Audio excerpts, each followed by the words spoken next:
ভাই তোমরা যাই বলো বুঝছো, আরএচকে যে একটা টিম দেখো, এই জায়গায় দুইটা টিমেরই কিন্তু চারজন বেঁচে আছে। দেখো এই মুহূর্তে ভাই জাস্ট শুধু একটা রাশ করে দিব আরএচকে ভাই, জাস্ট খালি শুধু একটা রাশ করবে, যে রাশটা করছে দেখো। সর্বোচ্চ মনে হয় 10 সেকেন্ড, এই দেখো 10 সেকেন্ডও মনে হয় যায় নাই, তার আগে স্কোয়াড শেষ। এই যে শেষ 10 সেকেন্ড হয়েছে, হয় না। এই জায়গায়ও দেখো তোমরা, দেখো ওদেরও চারজন বাইচে আছে, এই যে রাশ করে দিছে। এখন তুমি ঘড়ি ধরো, এইখানে আমার মনে হয় 15 সেকেন্ড তো দূরের কথা, 10 সেকেন্ডে শেষ হয়ে গেছে। 15 সেকেন্ডও যায় নাই, পুরো টিম শেষ, পুরো টিম শেষ। এই যে পুরো টিম শেষ।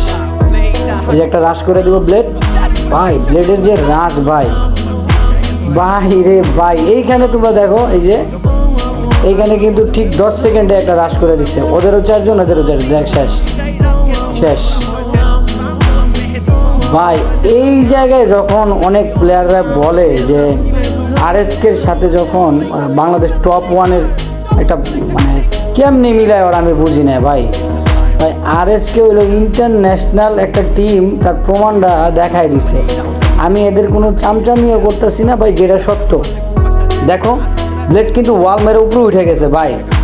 এরা আসলে যে মানে কেমনে বোঝা যায় এরা স্পোর্টস প্লেয়ার, এদের দেখলে তো মনে হয় যে এরা সিএসও ভাই কাঁপানো মার্কা। এই যে 10 সেকেন্ডও টিকতে পারে নাই বাংলাদেশ টপ ওয়ান, 10টা সেকেন্ড টিকতে পারে নাই। একটা ফাইট হইলেও আমরা যারা, এটা আসলে বললে অনেক কিছু বলা হয়ে যাবে গা। বাংলাদেশে এত পরিমাণ অডিয়েন্স আছে, আমি জানি সিএসএ তারা দুর্দান্ত খেলে। আমরা তো দেখি মাঝে মধ্যে সিএস যে আমরা খেলি সব সময়, দেখি তো একটা প্লেয়ার ভাই টিকা যায় না সামনে।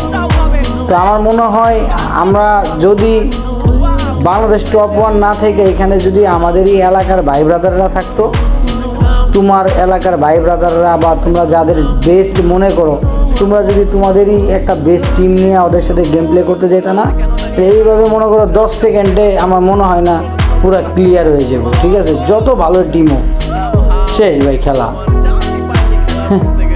ভাই এইগুলা যখন বলে, যে অনেকে বলে যখন বাংলাদেশ টপ ওয়ান যখন আরএচকের সাথে জোড়া দেয়, এই জন্য অনেকেই কমেন্ট করে, কই শেখ সাদি, কই হইলো বরকিল্লাদি। ঠিক আছে, কিসের সাথে কি, পান্তাবাতে কি।